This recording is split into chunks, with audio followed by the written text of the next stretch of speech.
We're very pleased to have Mark Stumpf-Allen with us today. And Mark teaches composting in a lot of different ways, and soil building is another passion of his. And he works as or volunteers as a master composter, recycler, and as a waste reduction specialist for the city of Edmonton. So he's the guy that knows what's going on. And for 6 years, Mark has also been an instructor with the Organic Master Gardener program with the Stony Plain Multicultural Heritage Center. And Mark is so keen on spreading the word about composting that you'll find him on Facebook and also on YouTube. His other gardening interests include growing food, which he's done for decades in the Edmonton area. And he volunteers for the Edmonton Horticultural Society and Communities in Balloon. And Mark says he's been trying to understand composting for decades, and so tonight he's going to try to help us understand composting as well. So thanks for being here, Mark, and we'll turn it over to you. Great. Thanks, Lorraine. Hi, everybody. Greetings. Thanks for joining us this evening to talk about composting and soil. I'd actually like to start out by jumping right into soil to put a bit of a context around this compost conversation, because soil is a pretty tricky thing and it's pretty misunderstood. And right now we're going through a bit of a soil renaissance in the world. A lot of people are arming themselves with microscopes and looking at the biology of soil, and what we're learning about soil is all biological right now. So I'm going to spend a little bit of time just to talk about that, because compost will impact the soil in 3 different ways. So it's a really good understanding. It's a really good idea to have an understanding of the construct of soil before you start asking me questions, because when I start answering your questions, I'm hoping that you will be very clear about what we're talking about in the Q&A part. Because what I want for you is for you to leave here with a really good idea of what compost is, how to make it, it's not hard, and how it's going to benefit you and how it will help you reach your gardening goals. Okay. I see that a couple of people have joined by phone. I use a lot of visuals in the presentation. And so I'm going to do my best to be very descriptive in the presentation itself. And Kelly is recording this evening's presentation. So even though the first part about soil will move along quite quickly and you might not really understand it all, just try and digest it, and we'll take some time for some questions after that before we jump into the composting. Oh, what a long preamble. So let's get on to the soil part of compost. So the presentation really is focused on composting, but first we want to put that into the context of some soil. Here we go. So people who have taken soil courses, let's go back. Sorry, here we go. People who have taken any soil courses are familiar with the soil texture triangle, and people, a lot of people have talked in the last century about soil very much in these terms, just sand, silt, and clay. So I want to clarify that these are the rock and mineral portion of your soil. Here where I'm at in Edmonton, we've got a lot of silty clay. It's very hard, and I've got a little sample of it right here. It's just a little tough clay lump of yellowy clay. It dries up like concrete. Some of you, if you're out of town, west of Edmonton, you might have some sand or some loamy sand. We all have different texture in our garden. And understanding our soil texture is the first part of understanding soil, because if you are growing in that heavy clay that everyone hates, that's a really good place to grow food. And it's a really good vehicle for soil building and for transporting nutrients to your plants. And I'm going to talk a lot about nutrients and plant growth today, because nutrients are one of the goals for me of growing healthy food. If your goal is big, beautiful blooms, then nutrients might not be as important. But for me in my vegetable garden, I want to get the tastiest, healthiest vegetables that I can. So the soil texture triangle, if you're not seeing it on your screen, it is just percentages of sand, silt, and clay. And it doesn't talk about the other mineral parts of soil, like pebbles and rocks and stones and boulders and those things, which are also part of it, just not really part of our conversation tonight. So we got to turn those rocks and minerals into soil, and we do that in 3 ways, all based on organic matter. So this is the rest of our soil conversation. Our little soil texture triangle is sitting on 3 triangles, which is the soil structure. And when you're turning a rock into soil, what you're doing is improving the structure. You can't really change the texture very easily unless you bring in a truckload of sand for your clay garden, or if you bring in some liquid clays to spray into your sandy garden. That's all impacting that textural aspect, but the organic matter is attacking the structural aspect. And that's going to make your soil more workable, and it's going to increase the depth year after year. It's going to mean that when it rains, the water is soaking in, not just pooling on top and running off. It means that your air is going to get into the roots of your plants, and even on weeks of very wet days with constant rain, you're still going to get lots of oxygen into your soil. Your soil isn't going to go anaerobic, and it means you're going to have good nutrient cycling through that soil.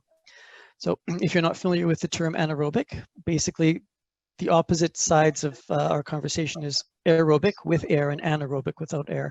And this is all about oxygen and how oxygen impacts biology and impacts chemistry to do the things we need to do.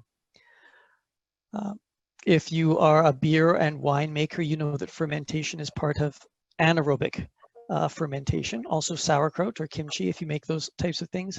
So when we don't have air in our system, we get a product out in the end that is maybe has some alcohol in it, maybe is a little putrid, a little smelly, maybe it's very acidic and can actually damage our soil.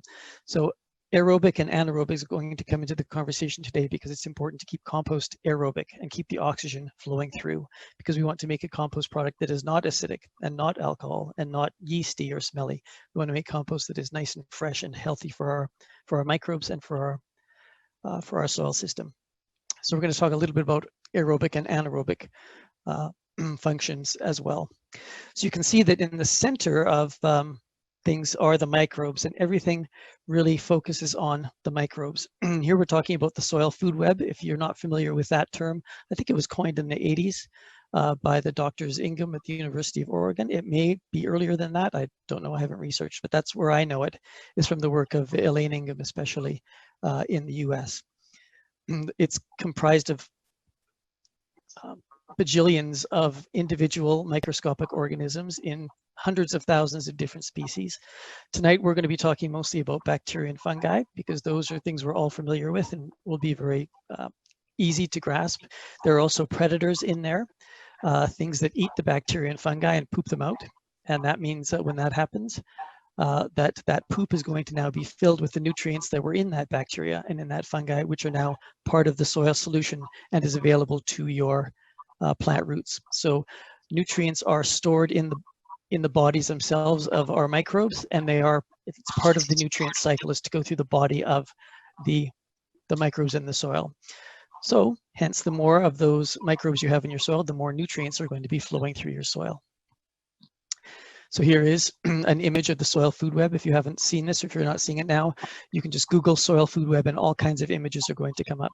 This one is a little bit simplistic, of course, but you don't need to know a lot of science to really get what's going on. On the left side of the screen, the plants are taking sunshine and using their photosynthesis to convert carbon dioxide into sugars and starches and proteins. They are feeding that down into the bacteria and fungi in the soil, which take those nutrients and use them and move those nutrients up through the food web, up into the smaller animals, larger animals, and eventually into us. We're talking a little bit about microorganisms and biodiversity tonight. The next part of the soil building platform is carbon. And that carbon is atmospheric carbon, which is taken into plants, and then as plants die, leave residues on the soil and dead roots in the soil itself. And then there will be some waste around. This is waste like animal wastes. When a sheep or a cow comes along and leaves its manure and its urine there on the soil, those are some of the residues we're talking about.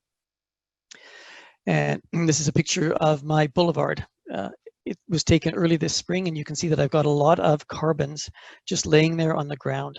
In the foreground, just a big log laying on its side, another log behind it standing up on edge with a sign. I wanted to let my neighbors know that I am letting this area naturalize under my control, although it looks a little bit weedy sometimes.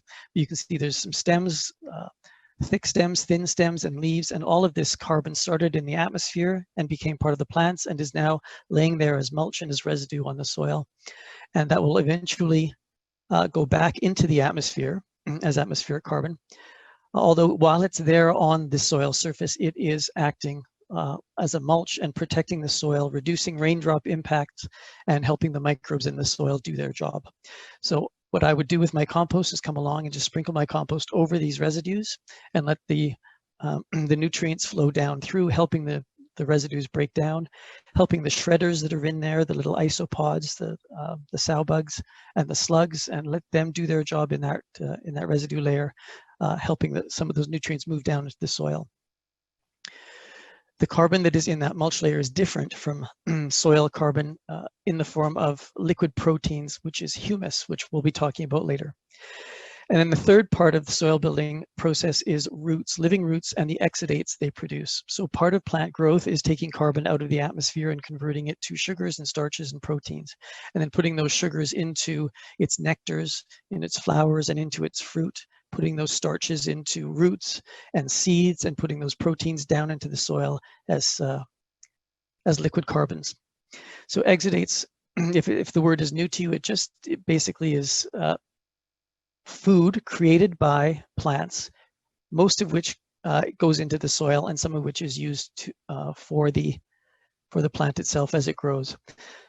Why does a plant put most of what it produces into the soil? Well, it does it so that it can have an exchange with those soil microbes, because every plant species is going to produce different types of exudates. For example, grasses produce a lot of proteins in the grains that we eat, and those proteins go up into the cows that we eat, if you eat cows. So a grass is really good at producing proteins, but not good at capturing nitrogen. And grasses need a lot of nitrogen. So what the grass will do is send those proteins into the soil, into the fungal mass in the subsoil, exchange that protein for nitrogen, and we'll take that nitrogen and use it for growth. So plants are always trading and always exchanging and always contributing to soil growth. And it doesn't matter what the plant is. It has its role in soil, and it has its niche to fill, and it has its job to do. So you see the words at the bottom: soil succession and genetics. Soil succession is just the process that soil goes through to get better.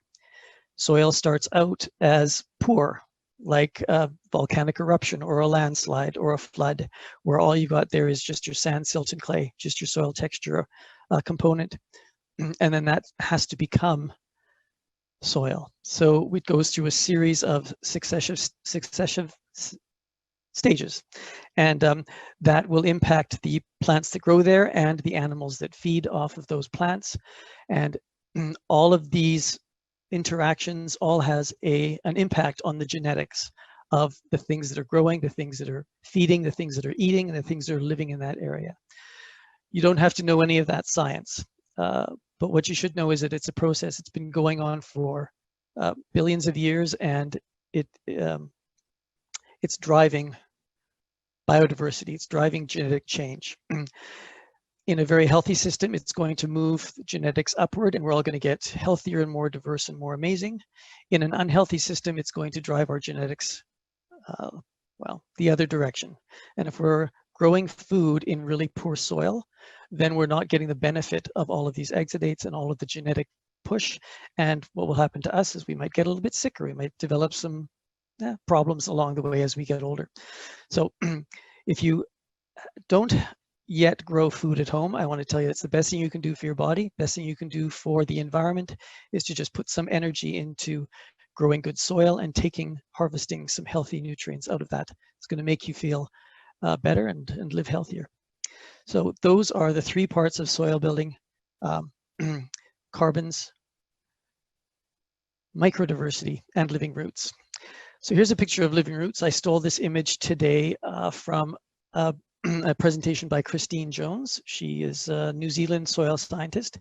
And if you can't see this, it is a picture of a plant that has been dug out of the soil, and the root system is covered in sandy soil. The soil particles are glued to the root system, and that is all being done by the biology in the plant. If a plant is producing a lot of exudates, it's feeding a very healthy system of biology in its rhizosphere or in its root zone, and that is producing a lot of exudates and a lot of enzymes. And those enzymes are sticky like glue. And that means that all of the soil around the roots in a healthy system is sticking to that soil, sticking to the roots in that gluey, sticky enzyme mass. And when you gently dig a plant out of the soil, you should see something like this. In my garden, because I've got very heavy clay still and not good structure yet, when I dig a plant out of my garden, it comes up with huge clods of clay stuck to the system. So I don't see something like this in my garden, but what I do see in my garden is a lot of earthworms. You'll see a lot of worms in the root zone in the rhizosphere if you've got that healthy exchange happening. If your plants are coming out of the ground bare with nothing stuck to them, that means you're seriously depleted and you don't have a lot of good exudates, which means you probably don't have a lot of those nutrients exchanges, which means you're probably lacking in biodiversity. So moving along, if we look at the big picture of soil, we see that the rock and mineral portion is part of it, but it's only about a quarter of what we're talking about. The bigger part is the carbon, microbes, and root relationships, and it all revolves around the life in the soil, those microbes. So when we're talking about biodiversity in the soil and what we've lost in the last century because of the soil destroyers, then this will hopefully make those conversations a little bit more in context and easier for you to understand. So the first part of soil building is to take that sand, silt, and clay or mixture and start to grow some very simple early succession plants like mosses and worts. And you're going to develop a layer of dust on top of your soil. So if you go outside on a windy day and you get a mouthful of your soil, then you're growing in dust or in dirt, and that's not a great place to grow healthy food. This happens with desertification, and it happens after natural disasters.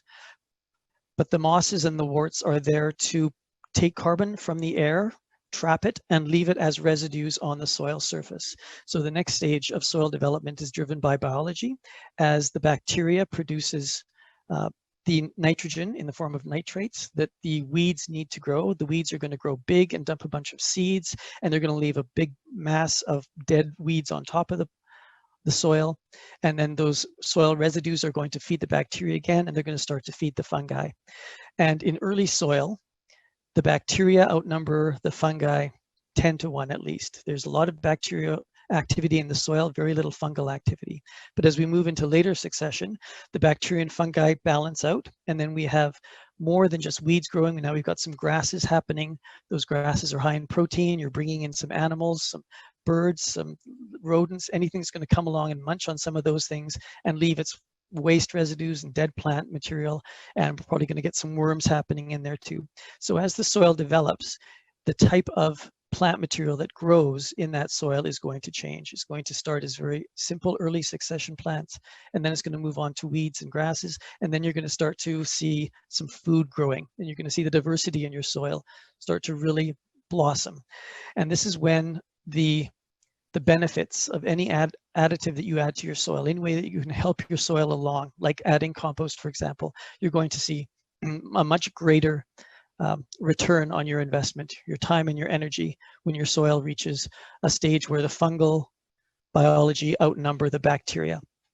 At this point, the fungi is producing the nitrogen for your plant growth, and that's not in the form of nitrates anymore, it's in the form of ammonium. And ammonium is the nitrogen source that feeds our food and our berries and our orchards. And as your soil develops, gets later and later succession, your exchanges between these different areas of soil starts to get more complex, and eventually you've got your peak of soil development, which is orchards and forests. Trees need a lot of nutrient, a lot of relationship with the soil, and that's all done by a huge explosion in the amount of fungi that's in that soil. So soil starts out as very simple, just dirt, and it starts to improve slowly, driven by the bacteria and later on the fungi and worms and the other living things in the soil. So that gives you an idea of soil development and how we can understand a little bit about what's going on here to make our soil better. And then we start getting all of these relationships going on. And when this starts to happen, when we start to develop highly fungal soil that is protected and well taken care of, then our plants are able to develop an immune system. They're able to fight off pests and disease. And that vegetable goes from being just a plant to having the nutrient cycling around its root system so great that it becomes food. And that has an impact on our genetics. When we start eating real food from healthy soil, then we start developing our own immune systems and we get stronger and our families live longer and everyone is happy. So this is what agriculture is now trying to put back into the soil, is these relationships, and with a focus on biology. So all of that is very complicated. If anyone has some questions about this, again, you don't need to know it to understand compost. This is just to put compost into a bit of a context. So just wave that at Kelly or me if you have any questions, or unmute your mic and ask away. And if not, we'll move on. Okay, so we've talked about soil texture, the sand, silt, and clay, and we've talked about the soil structure. So rocks and minerals on top and the organic material down below. Here are three photos. On the left is very hard clay, in the middle dirt, and next is soil. These are all the same parent material. They're all the same silty clay that I work with in my garden here. The clay example on the left is about 1% or less organic matter, whereas in the middle you're looking at about 2 or 3% organic matter, and once you're into soil you're greater than 3% organic matter. So how do you know where you're at? Well, you can see that the clay is yellowy, and that's the color of the parent material here, and it gets darker as the carbon begins to be deposited. Now this is just carbon from residues. We're not talking about the liquid carbon humus yet. We're just talking about very simple interactions of microbes and gluing some carbon onto the rocks and minerals. In the middle photo, there's a tablespoon of my soil with a teaspoon of water. And you can see when the teaspoon of water is added to the soil, it's not held on the soil. It tends to wash the carbon away to make a dirty liquid, kind of like coffee. That's just washing the carbon and nutrients out of the soil. The nutrients become water soluble, and they are carried by that water wherever the water is going to go. So if you get a good rain shower and your soil is doing this, all of those nutrients and carbon in your topsoil is just going to wash off and down the sewer, and it's gone. Whereas once your soil develops, like the example on the right, you can add a teaspoon of water to a tablespoon of that soil, and you can see that most of the water has been absorbed by that soil. Now we're talking about some humus being in that soil. It's going to really absorb the moisture and hold it, and hold those nutrients in the soil as well. So this is a really simple test. You don't have to pay $280 for a lab analysis. You can just go out and dig a little hole and get it wet and see what it does. Fill that hole with water, see how your water percolates in. And if you're looking for some great guidance of soil testing, there is a fellow in Alberta called Dakota Cohen, and he's put a little video out on YouTube, and you can go through the process with him of digging the hole and filling it up and counting the worms and just smelling it and feeling it, and it's a beautiful thing. So if you really want to get to know your soil, that's a great resource for you. So one way that we can damage the carbon in our soil is to till it or turn it or just tidy up by cleaning up and doing the fall or the spring cleanup and pulling off all those carbons. What you're doing is you are damaging the soil. We have a saying that bare soil is dying soil. These are things that you should do as little as possible, or never again if you can. Another way we can damage soil is to lose the diversity in our living root exchanges. So if you grow a monoculture like a field of grass or a field of clover, then you are just establishing relationships with one group of microbes in the soil, and soil needs to have an abundance of diversity in order to make those nutrient cycling patterns work. So by pulling out your weeds, you are actually damaging the soil. You are removing those roots, and you're removing the ability of those plants to do their job. Whenever there's a catastrophe in your garden, if it's just been tilled or just been flooded and gone anaerobic, the first thing that nature is going to do is going to send a scab in to heal that wound, and that scab is weeds. Remember, your soil has been set back. You've got to grow early succession plants. You're not going to be able to grow food there because it's bacterial dominated. So what happens is the weeds come in, and if you start weeding and taking those away and taking all that organic away from your soil, then you are just holding the soil development back. So it's another way we can damage our soil. And of course, killing the microbes with synthetics like salty synthetic fertilizers, anything aside on it, fungicide, pesticide, herbicide, any of those things are going to do some serious damage to your fungi in your subsoil, and that's going to cause your soil to just fall apart and collapse. All of your carbon will go into the atmosphere and be released back as atmospheric carbon. So these are the ways that we damage our soil, by tilling, growing a monoculture, or using those synthetics. And the final part of the soil system is the soil stewardship part. This is when we get involved as part of the living system, and we are going to make sure the soil is covered with mulch, and we can use our experience and our knowledge to develop different types of mulch for different situations, different depths for different needs. We're going to be really careful about our watering, not overwatering and causing the soil to go anaerobic, making sure that the water is just enough to make the nutrients available in that soil solution to do that cycling, and no more water. We're going to make good quality compost, maybe some biochar. These are all ways to add carbon back to the soil. And we're going to rotate our crops, and we're going to grow some cover crops to make sure that there's always a diversity of living roots in that soil. If you've got animals as part of your system, you're going to manage your grazing, do some rotational grazing, and make sure that your soil doesn't get overgrazed.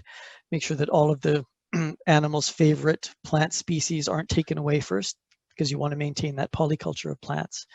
You're going to learn, you're going to spread the word, you're going to advocate on behalf of biodiversity, and you're going to spread the word about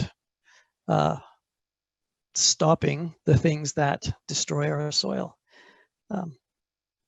So that, in a nutshell, is the context for our conversation tonight.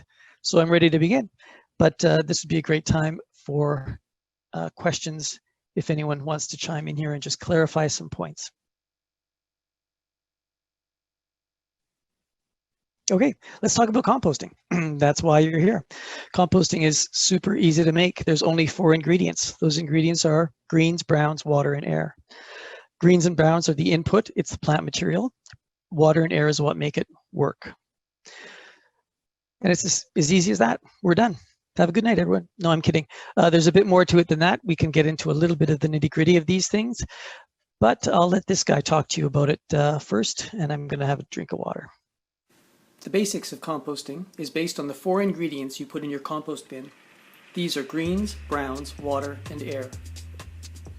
Greens and browns are the waste material you're adding. If you're a beginner, start by adding plant-based waste materials from your kitchen and from your yard.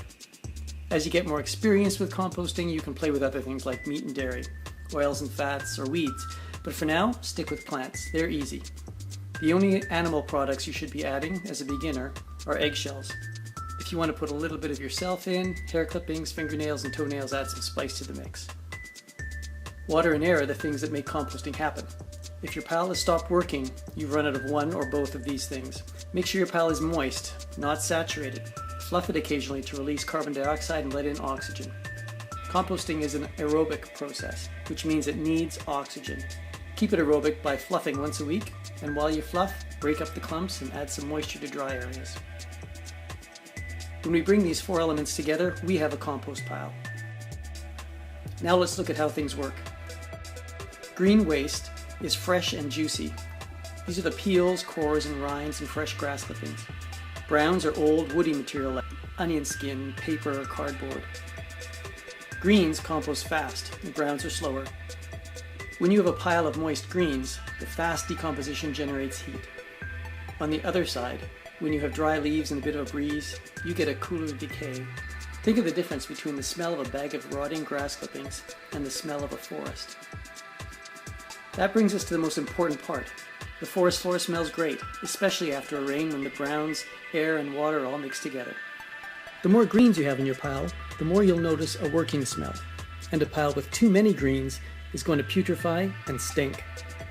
So by balancing greens, browns, water, and air, you'll know how to get the compost pile you want. Adjust the greens and browns to speed it up or slow it down. You don't need heat in the pile, but if you want it, add extra greens. Keep your compost pile covered with a layer of moist browns. This acts as a carbon filter, which will mask any odors in the pile, and it'll reduce flies a bit too. The finished compost will fall down to the bottom of the bin. You're in control of your compost pile, so try adjusting your recipe and have fun with it. If things go wrong, use these basics to correct the problem, and before you give up, call the compost doctors. So like I said, it's on YouTube if you want to just refer back to it. It has all of the information there. But it says that greens and browns are the input, what you're adding. And if you're a beginner to composting, you want to just start with plant-based inputs. So nothing too tricky like meat and dairy, no pet waste, just things from your garden, scraps from your kitchen. On the green side is more the food and fresh prunings, and on the brown side is the old dry things. Okay, so if you like to grow plants like I do, which is why you're here, I assume, you know that plants start out in the spring nice and bright green with lots of nitrogen in those leaves. And as the spring and summer go on, the leaves, the plant material is bringing in carbon out of the air, and it's turning a darker and darker green. So plants in the early spring are going to have a lot of nitrogen in them. And as the plant ages, it's going to have more and more carbon in it. And then as we go into fall and the nights get cooler, the plant is going to pull some of that nitrogen out and store it in its different systems, wherever it's storing it for the winter, so that it has it for the spring growth again. So if you look at a carbon to nitrogen ratio of a plant like grass, you will see that it's about 20:1. I just made that up, I blue skied it. So I could be wrong, but that's just an average, because in the spring it's going to have much more nitrogen. So it might be 15:1, and into the fall it might be more 30:1. So these carbon to nitrogen ratios are tricky, a little bit confusing, and I tend to ignore them for that reason.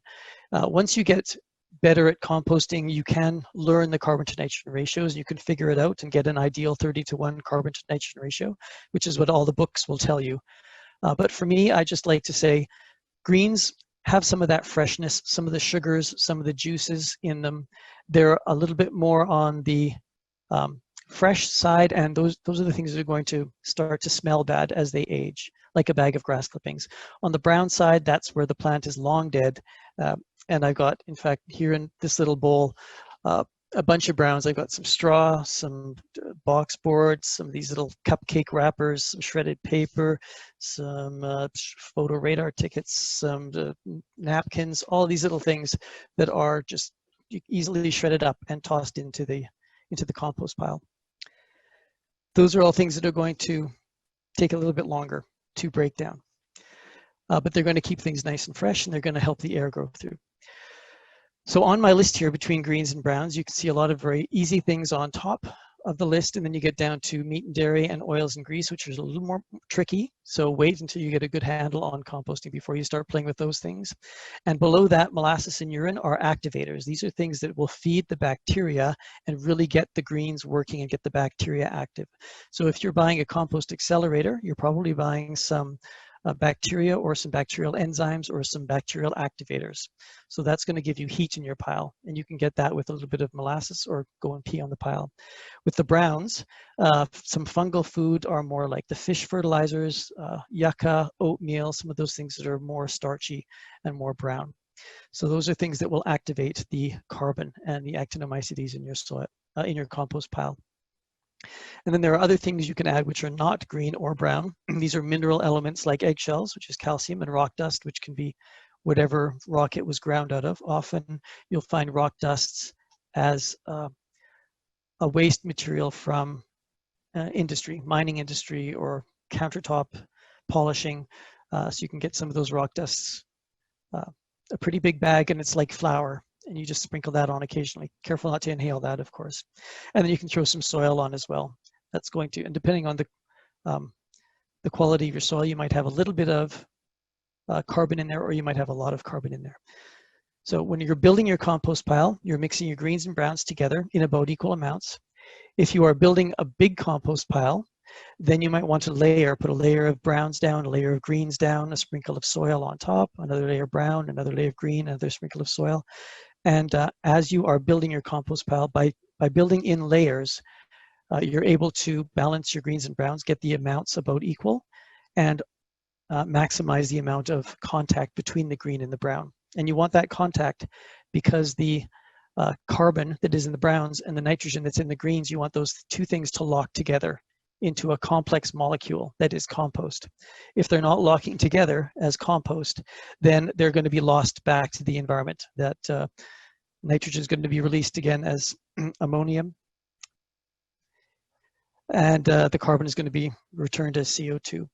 So by mixing the two things together, you're going to make sure that as much as possible, those key nutrients for plant growth are trapped in that compost system. So this is why there's a difference between good compost and just lazy decay. Sure, you can just throw everything in a pile and let it break down, but that is very much releasing those nutrients back to the atmosphere. And that's fine. You'll still get a good soil building material out of that, but it just won't be as good as compost. So some cautions on the side. You want to avoid too much of just one thing. So if you have animals and you've got a whole bunch of manure, then you want to make sure that you try and dilute that with as much brown material as you can. Or if you've got a huge lawn and you mow it all and you collect those grass clippings, that can very quickly overwhelm your composting system. And so just avoid too much of any one thing. Remember that the more greens you have, the hotter it's going to get, the faster it's going to work. The more browns you have, the cooler it's going to be, the slower it's going to be, but the better it's going to smell. So that covers the greens and browns. Those are the inputs. Some other cautions you might be wondering about, synthetic chemicals. So if you're using any of those in your yard already, then you might want to limit the amount you're using, or try to keep those materials out of your compost. Use them as mulch somewhere else that isn't in your vegetable garden. And then water and air is what makes it work. So it's done by biology. So we need to make sure that that biology has enough water and air to metabolize and to reproduce. And we get that by keeping the moisture level about as wet as a wrung out rag, which is about 30% moisture. So not saturated, drippy wet, because that means there's no air, it's going to go anaerobic. Not dry, because dehydration preserves our food scraps, so we want to make sure that there's some moisture in there.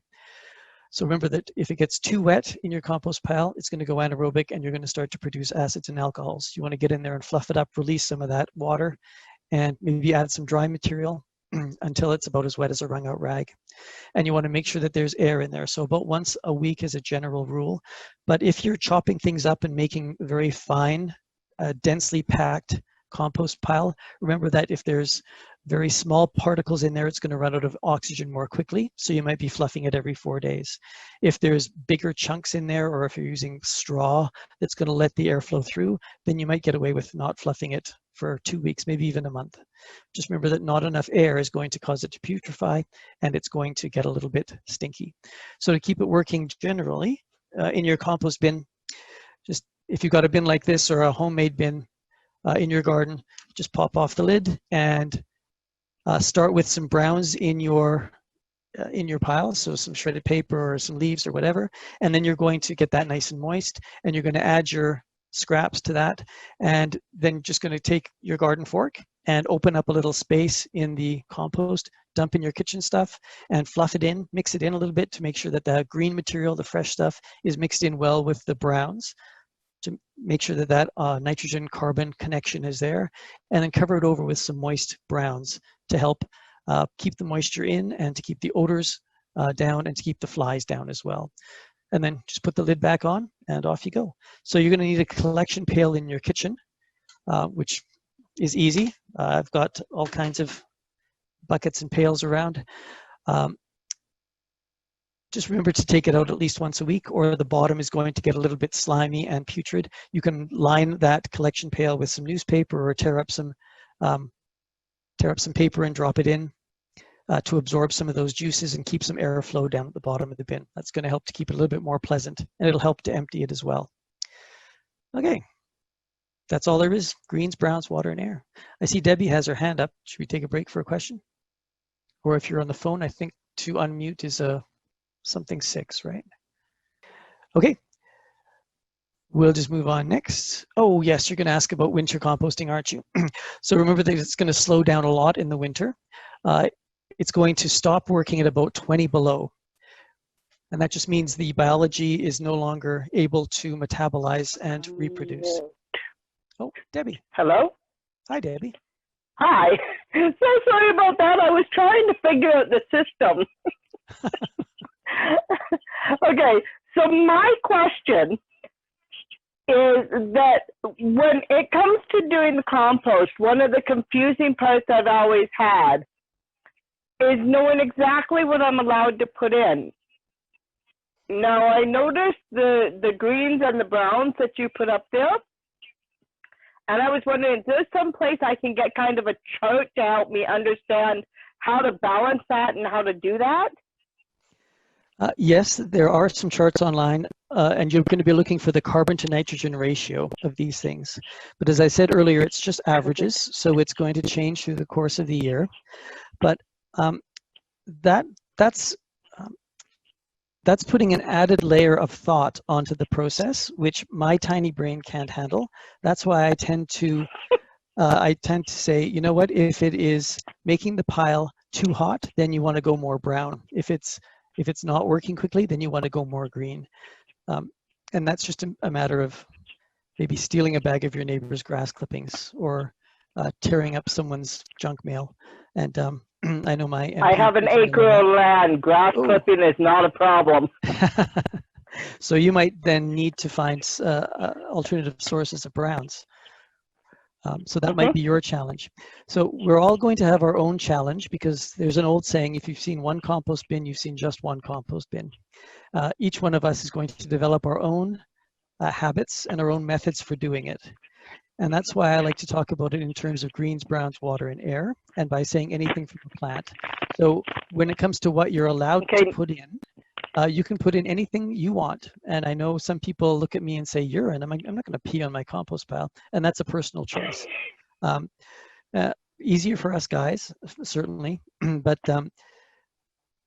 just keep in mind just the greens and browns and what side of the chart it's on.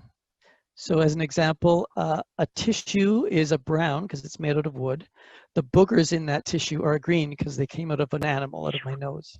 So if you're composting your boogery tissues, then it's already a balance of greens and browns, so it's right there.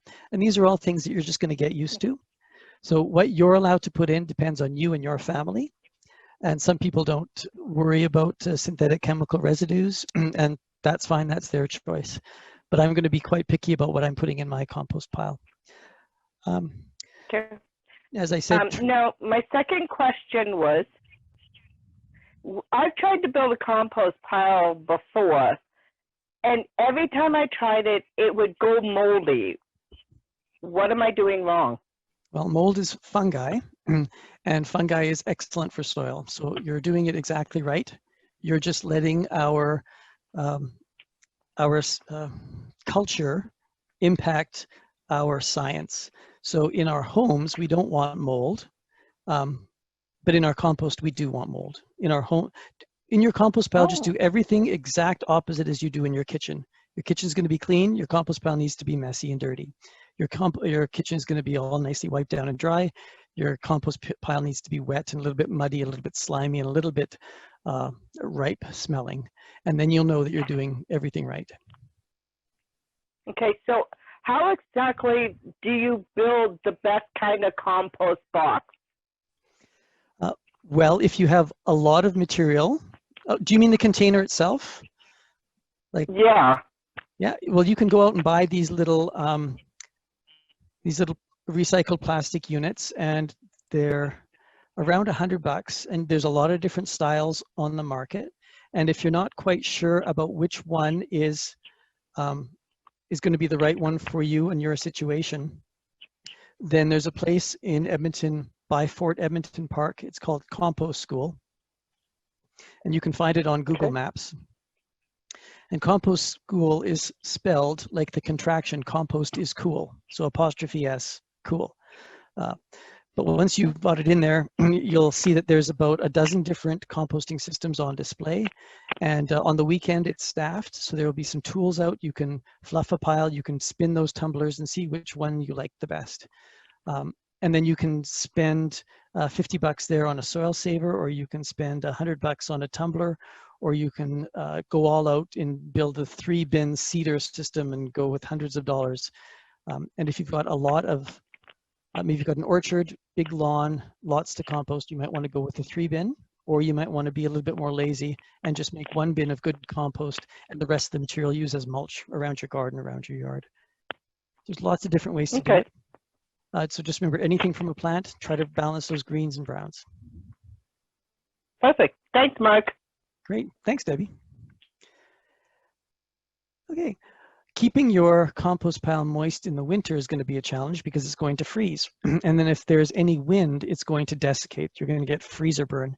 So depending on where your compost pile is, you're going to need to think about those challenges. And if it is somewhere windy, then you might want to stack something around the bin, like maybe some pizza boxes, attach those, or maybe some bags of autumn leaves or some straw bales, just to keep the wind out as much as possible, to keep the moisture in. If your compost pile dries out in the winter, it's going to become a little hotel, a little chalet for all kinds of different living things. They're going to move in where they can be nice and warm and have lots of sugar available and hunker down for the winter. Keeping it moist, well, no one wants to sleep in a wet bed, so that's going to keep all the rodents out. In the wintertime, you don't need to worry about adding browns as often, because in the springtime, during the freeze-thaw cycle, a lot of your material is going to lose a lot of its water and sugar. And going into spring, your compost pile will be about an ideal 30-to-1 carbon to nitrogen ratio. So then it's just a matter of waiting for the frost to leave the pile, and it's going to heat up quite quickly, especially if you add things like coffee grounds and a lot of vegetable scraps through the winter. Then you're going to get a nice hot compost pile in March or April, depending on your sun situation. And that's the time to fluff it up and add some browns and get it really working well. So winter is easier in some ways. Yeah, a few things to think about, but for the most part, you're going to be fine. So greens, browns, water, and air. That is the plan. That will hopefully empower you to pile up your waste, whatever you can find, as diverse a collection of inputs as you can get. Collect all your neighbors' waste, put yourself on share waste so that people from far and wide can find you and bring you their stuff. And if you need some browns, go out to Compost School and get a bag of straw to make sure you've got lots of browns at this time of year for your compost pile. And call me or connect with Markster Composter on Facebook if you have any questions.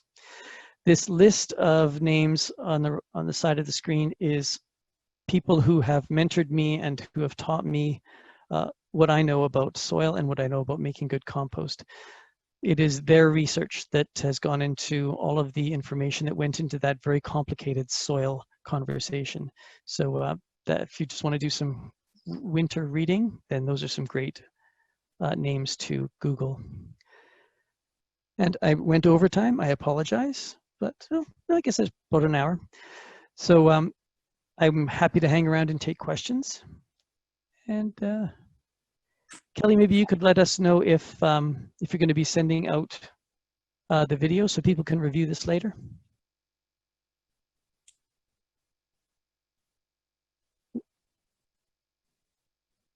I'll take that as a yes.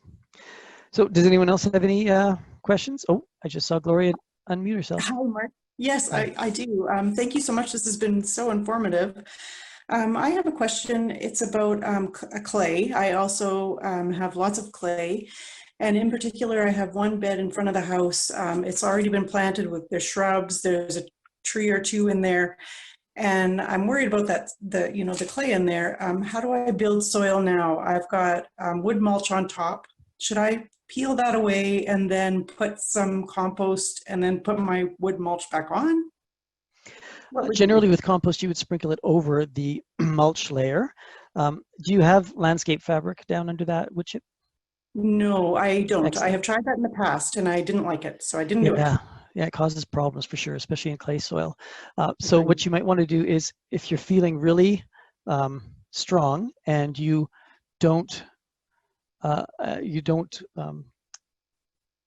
don't risk damaging your root systems, you could take a garden fork and just lift up some of that soil, lift up a clump of the clay and let some of that wood fall down into that clay soil, because having that carbon in the clay is going to be there for a long time. It's going to take a while to decompose. It's going to hold on to moisture in the soil, so that will help your plants get through some dry periods. And then it's going to help the fungal mycelium masses develop in the subsoil. And so once you've got that carbon in the soil, then you can start to work on improving the soil in the other ways. So remember, carbon is one way to improve soil. And once you've got some carbon down deep into the soil, then you can put some compost and mulch back on top. And that's going to help increase the carbon that's in the soil. And the other two things that you need in your soil are the microbes and the biodiversity. So you might want to go out and get some different types of compost, or maybe a bunch of manures. Maybe you can go out and find some sheep manure somewhere. Maybe you can go to a farmer and get some of their cow manure. Maybe you can go to someone's beautiful garden and just steal some of their soil, just to try and get some of their biodiversity into your soil. You can go to a ravine or a forest and dig up some of that beautiful fungal topsoil and stuff it in your pockets and fill your purse and come home and pour it all over your shrubs, because that's going to add some of the biodiversity into your soil that it needs. Maybe it doesn't need it, maybe it does. It's never, you can never have too much biodiversity. And then the third thing that's going to grow soil is living roots.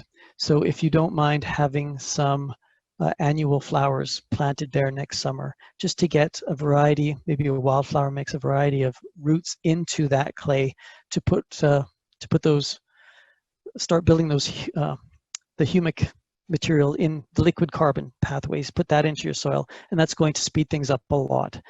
That might not be your long-term plan for that space. It might be a little too chaotic for you, but if you can put up with wildflowers for 1 year, it's going to really help your soil develop. And then leave those residues on, put some new mulch on top of those residues, leave those roots in the soil. If you've got any legumes in that plant mix, then you're going to trap some of the nitrogen as it moves through those plants. The nitrogen is going to be held in nodules on those root systems, so you want to make sure that those roots are in the soil for next year to feed those trees the nitrogen that they're going to need. So that is using some of that soil building science we talked about earlier, about those three things that build soil, and putting that to work in your situation. I hope it makes sense. Yes, it did. Thank you so much. Those were things I hadn't heard before. I will luckily I have access to all those things right here. So I'm going to go dig in my ravine and go chase around my sheep. Oh, excellent. Yes. Thanks, Gloria. Hello, how are Hello. you? Great. This is my first year trying compost, so I was just going to grab brown matter from the acreage, leaves and such. During the winter, is it then you're saying we just add greens and water and coffee grounds and that'll work for the winter months? Yes. It is nice to have some greens, some browns in that pile at some point, but you don't have to do the one-to-one. If you do three greens and then one brown and 3 greens and 1 brown, it's going to end up in the springtime to be about the right carbon to nitrogen ratio, just because of our winter freeze-thaw cycle and what happens to the material in the pile in the wintertime. You could balance your greens and browns, but then your compost pile isn't going to get hot in the springtime. It's going to compost and it'll work. You just won't get that really rapid hot composting process, which is going to give you finished compost to use in late June, early July. Late June and early July, when the days are at their peak, 17 hours of sunlight, that's when we want to be applying our compost over our mulch, because that's when our plants have high demand for those nutrients. And if you can get your compost nice and hot in April and May, then you know you're going to have compost there for June, July. Yes, I was gonna have one of those black containers, and I was just gonna almost use that like as my holding, but I think it's totally wrong for all my greens because it's just gonna get slimy. Yeah, so it makes me ponder my, and I was gonna just take those greens and build them up so I could have a larger compost in the back of the yard, but I think that's gonna backfire on me now when I It heard might your not. speech about mixing them. If you've got the energy and the time in the spring to deal with that material, then it could work well for you. I knew a woman who used to put all of her kitchen scraps into a garbage can, a plastic garbage can outside all through the winter. And in spring, it was full and starting to thaw and starting to smell. And she would drag it out to her compost pile and build a nice big hot pile. And she would be gagging and her neighbors would be gagging, but it worked for her. That was the thing that worked. And by putting that material through an aerobic process in the spring, it got rid of the acids and alcohols that would have developed in there over the winter. And it was great. So it is entirely up to you. I'm very much a no rules compost guy because as you learn, you're going to get more confident and you're going to get more curious and you're going to get more scientific. It just can't help but happen because it's so fascinating. So don't get discouraged right away if things get stinky or things go off the rails. Just try again. Remember that air and water are your keys to making it work faster, slower, smellier, less smelly, and just take it one step at a time. So if I could ask just two quick things. Sure. I do have the composter in it's in a flower bed in a hot area, like full sun. Should I move that to a shaded, sheltered area? Well, heat is always good if you can get it. And the solar gain in one of those black plastic bins is going to get you through winter, no problem. There won't be any month of the year when you can't be actively composting. Now, for me, full sun in my yard is where I want to put my vegetables. So I bring my compost in a sheltered, sunny area in the winter, and it's right outside my kitchen door. So it's no problem to just dump the compost out there. But in the summertime, that's when I'm going to move it into the shadier peripheral areas so that I can grow my flowers outside my kitchen door and grow my vegetables in the sunny spots. So that's the nice thing about those little plastic units is they're portable enough to be picked up and just moved around the yard to whatever's convenient for you. Right, yeah, it's just I'm a gonna matter, it's hard to move. Yeah, try it out, find out what works best. Yeah, thank you. Sure. And sorry, just hot composting. I thought that would be a quick and dirty way to get some compost, and I've seen some YouTube videos about 18 days. Are you getting a quality compost with that? That's my last question. Thank you. Yeah, I've seen those 18-day compost videos too. And if you look, they are using material that's already quite broken down. They're using a lot of manures. There's no corn stalks in 18-day compost. Because that takes months to break down. So you have to look at what's going in. And if, my best compost pile was 5 weeks. But again, there was no heavy carbons, no stalks in there. There was a lot of dirt, a lot of soil in that mix and a lot of greens. So compost takes as long as it takes. There's no way to speed it up because it's done by microscopic living things with their enzymes, with their digestive juices. There's just no way to speed up digestion. You can slow it down with your air and water. You can control it a little bit, but the 18-day claim is all about what's going in. So don't punish yourself if it takes longer than 18 days. You're on the right path. Thank you. Thank you.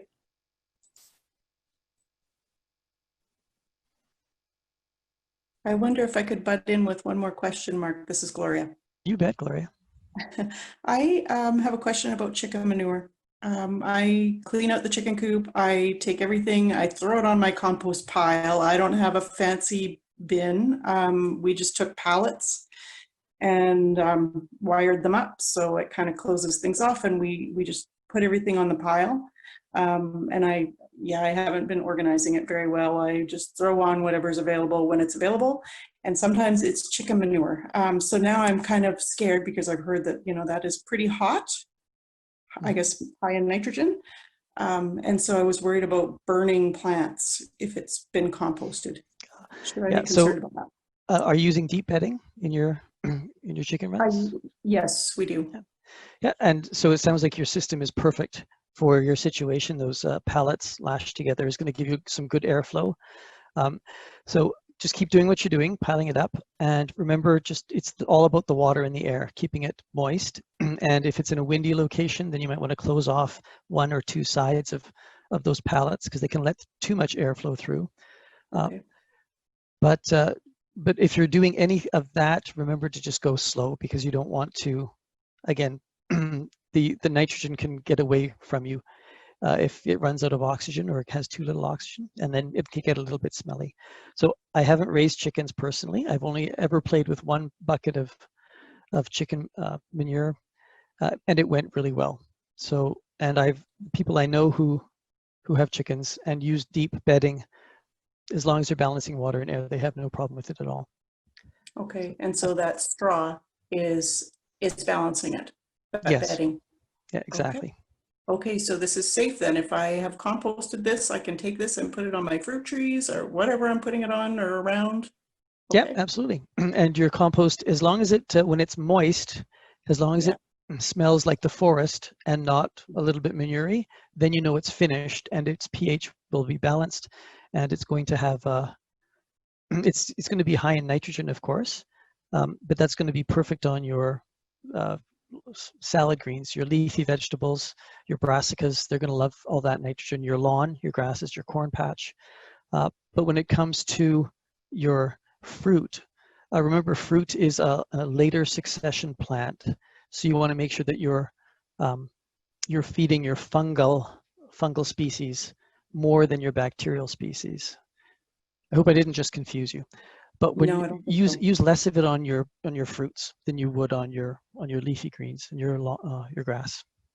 Okay, and I think that's what when you mentioned before that I should be getting layers from my ravine and things like that. That's what I should be putting on my trees. Mm-hmm. Yeah, and those fish fertilizers. Okay, great. Thank you so much. Great, good question. One of the questions, Mark, that was in the chat was Facebook page for Master Composter. Is it just under Master Composter? Is something I could just add in the email to everyone? I've got to check that.